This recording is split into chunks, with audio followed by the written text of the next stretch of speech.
Bien, estamos grabando. ¿Cómo les va? ¿Cómo andan?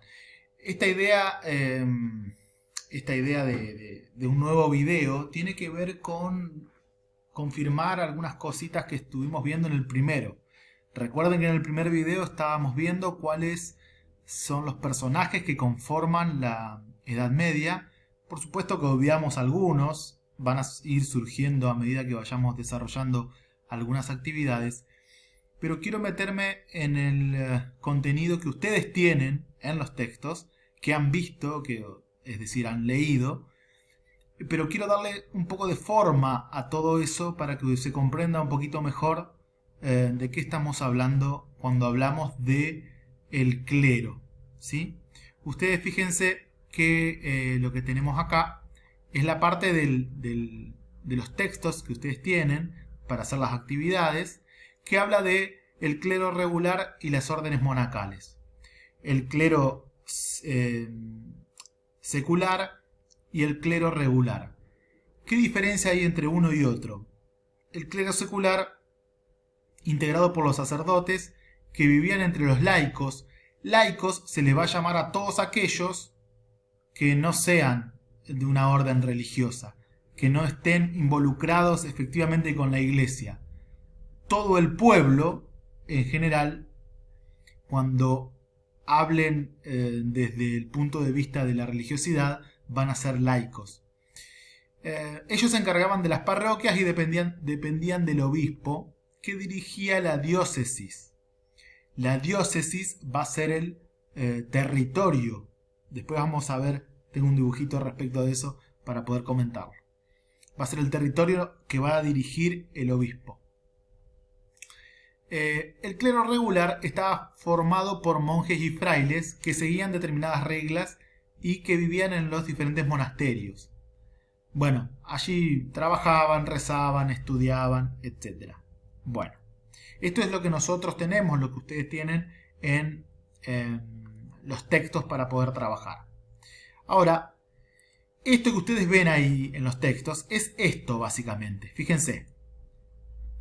Es esta distribución en donde el Papa está a la cabeza de la pirámide y debajo del Papa vamos a tener un clero regular con abades principales, lo voy a agrandar así para que se vea, y vamos a tener un clero secular con los obispos y arzobispos.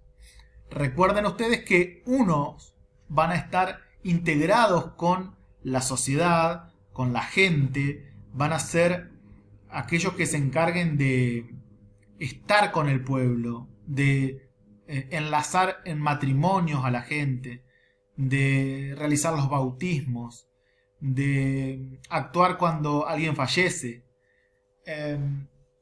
Y después vamos a tener del otro lado aquellos que van a estar ubicados en diferentes abadías o monasterios y se van a dedicar al estudio de la doctrina eclesiástica, ¿sí? También van a ser escribas, porque van a ser los que van a escribir las Biblias, las diferentes Biblias. Recuerden que esas Biblias se hacen a mano, se coloca una en un lado y otra en otro códice, así se le llama, en blanco en el otro, y se transcribe, ¿sí? Y van a estar 8, 9, 10 horas diarias haciendo eso. Por supuesto que para nosotros hoy, imaginarnos esa actividad en donde vivimos constantemente en todo rápido, todo inmediato, es extraño y es raro, pero bueno, en ese entonces el tiempo también estaba un poco más lento, pasaba más lentamente o no tenía la aceleración que tiene hoy en día, mediado por muchas cosas obviamente, pero quiero decir, en ese momento sentarse 9 o 10 horas a escribir era una actividad normal para estos sujetos que vivían en las abadías o en los conventos, por ejemplo, y los monasterios. Y ahí estaban, vuelvo a decir, clero regular, abades, después venían los superiores de los conventos y monasterios, y de allí venían los frailes y los monjes. hay otra partecita que quiero mostrarles acá con los tipos de clero. Fíjense. El clero regular, que está sujeto a las leyes de una orden religiosa, dedicado al servicio de la iglesia, al estudio y a la predicación de la doctrina. Estos sujetos hacían votos de obediencia, pobreza y castidad.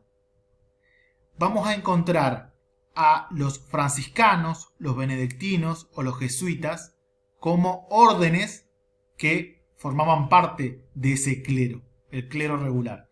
Y por el otro lado vamos a tener al clero secular, que vive fuera de los claustros, dice acá. Viven entre la gente, administran sacramentos, están involucrados en la vida de la comunidad y predican la palabra. Acá vamos a encontrar a los sacerdotes, obispos, arzobispos, diáconos, etc. Bueno, esta es una parte, cómo está dividida la iglesia en su conformación. Otra de las cosas que quiero que ustedes tengan en claro es que una cosa es la jerarquía eclesiástica y otra cosa es el dogma. ¿Qué quiero decir con esto? Nosotros lo que observamos acá es cómo está constituida la jerarquía de la iglesia, quiénes formaban parte de la iglesia y cómo estaba distribuido eso. Por otro lado, vamos a encontrar el dogma, la creencia, si la gente cree o no cree, si la gente reza o no reza, si la gente va a misa o no. La creencia de que hay un Dios que nos ve, que nos observa, que nos cuida, que nos protege, al cual le rezamos para pedirle cosas o le rezamos agradeciéndole lo que nos ofrece, tiene que ver con una parte de la sociedad, ¿sí? Lo que nosotros vemos acá es la jerarquía eclesiástica, es decir, cómo se conforma la iglesia, cómo está formada la iglesia por dentro y quiénes son los personajes que están ahí adentro. Se les llama, nosotros habíamos hablado de que una monarquía es el gobierno de un rey, perfecto. Bueno, la iglesia católica es una especie de monarquía porque hay alguien que dirige allá arriba, designado por Dios, y desde arriba hacia abajo se establecen las órdenes que hay que cumplir. Lo otro que quería mostrarles cuando estábamos hablando de la diócesis, que es el territorio en el cual va a estar organizada la iglesia y va a tener una persona a cargo. La persona a cargo va a ser el obispo, ¿sí? Acá lo ven, el obispo, que va a tener en las diferentes comunidades diferentes parroquias, ¿sí? Y en esas parroquias vamos a encontrar, fíjense, comunidades. En esas parroquias vamos a encontrar a los sacerdotes, a los curas, que estén encargados de estar vinculados con la comunidad, ¿sí? ¿Por qué es importante esto que ustedes entiendan? Porque esto pasa en este tiempo y pasa en el 2020. Está así distribuido, de la misma manera. Hay una diócesis, que es un territorio determinado, manejado por un obispo, por un arzobispo, y de ahí para abajo está encargado de las diferentes parroquias de los diferentes lugares. Y esos sacerdotes que van a vivir ahí, los curas que van a vivir ahí, alguna monja también que vaya a vivir ahí, tienen que remitirse a esa autoridad. Tienen una autoridad por encima, que es el obispo, que es el arzobispo, etc. ¿Sí? Bueno, creo que no tengo mucho más para decirles respecto de esto. Sigamos trabajando, ¿sí? Sigan cuidándose. Nos estamos viendo en el próximo video. Vamos a ver si ya para el segundo trimestre vamos a tener más material. Bueno, los abrazo. Que pasen bien. Hasta luego.